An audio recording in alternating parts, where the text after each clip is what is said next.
are many of our people who are thinking more deeply and more broadly, looking at it as it actually is, and are beginning to see it more in the international context and the relation that it has with the African struggle, a human rights struggle, or the struggle for human rights.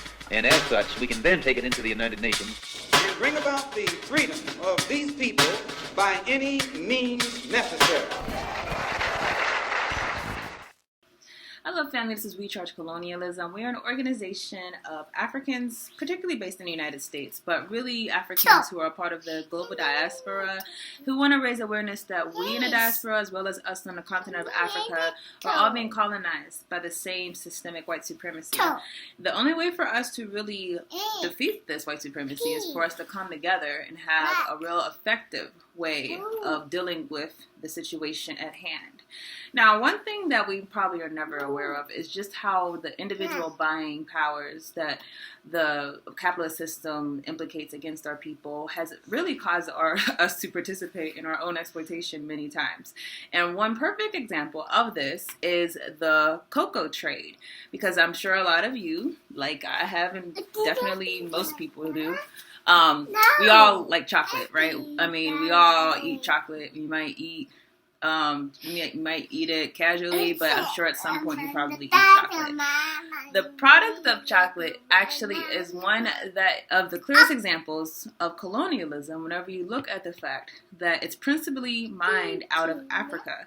Cocoa is principally mined out of Africa. And of course, the Africans who should have the rightful say over the product, the rightful say to set the prices, the rightful say to set their conditions of working, are very much exploited, very much handicapped, and very much being enslaved by the capitalist system like they have in many other occasions.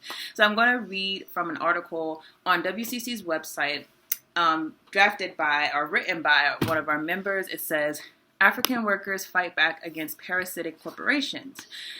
During November of 2020, African farmers in the Ivory Coast and Ghana stood up against the multinational corporations and demanded fair business practices. Tired of being exploited and oppressed, they stood up against the Hershey Company. Yes, Hershey's chocolate. That's the same Hershey's company that most of us probably have bought products from. And other complicit corporations for attempting to undermine a free trade agreement made between them and the governments of Ghana and the Ivory Coast. The struggle of the cocoa farms of West Africa against economic exploitation is rooted in 19th and 20th century colonialism and parasitic capitalism. Now, this article goes into a lot of details. I'll give you guys a brief overview, but if you really are interested in this issue, I encourage you to go to We Charge Colonialism's website and read the article in depth.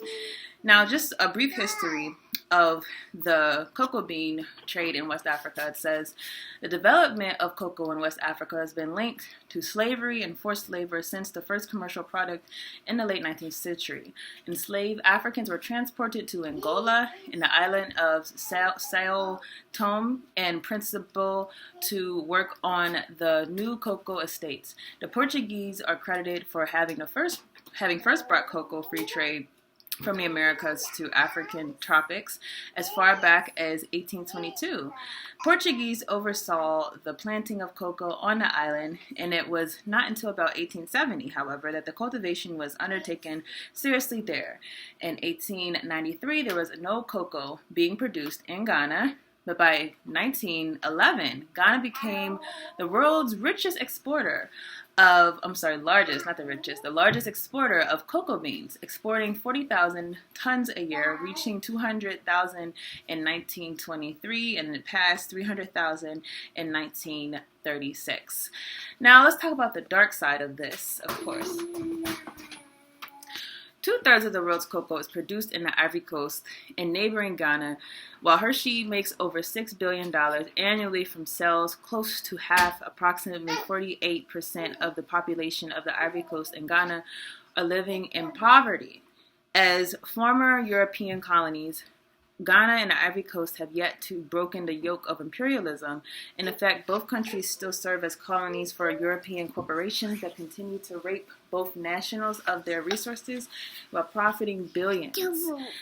Now, keep in mind, again, that these are multi-billion-dollar corporations that are taking these products out of Ghana, and yet the people are left impoverished. Now, these products are sent all over the world many Africans throughout the diaspora are using the products. Many of us don't even know the history of it, and many of us are unaware of the fact that these same products are literally being taken from people, and the people are being given nothing.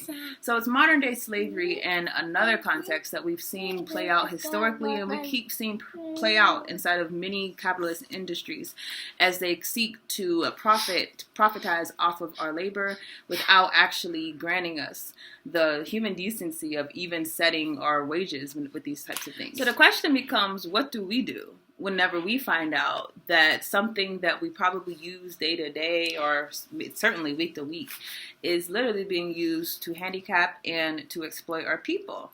Well, the thing that you should do is, number one, make assessments on what you're willing to do politically to organize to help your people. Now, it might sound simple to just say, well, I'll just not eat chocolate or I'll just not eat Hershey's. But let's be real, an individual making a personal decision is not going to do anything to help the situation, particularly if they're not doing things to organize around a cause that is actually going to bring light to the situation. So it's one thing to say, I as an individual, I'm going to take a moral stance and not eat chocolate. Good for you. But if the purpose is to actually stand in solidarity, then you have to say that I as an individual, I'm going to find other people who agree with me politically, and I'm going to organize with them in order for us to stand and be loud in our opposition to these oppressive systems. The other thing, obviously, is also to not just stand as far as individual buying of products, but also following the money. Understanding that these companies that are inside of our different jurisdictions are doing things oftentimes corruptly that allows them to continue these situations and these relationships. So it takes us being diligent and actually following what is it that you're doing to enable you to exploit us at this degree.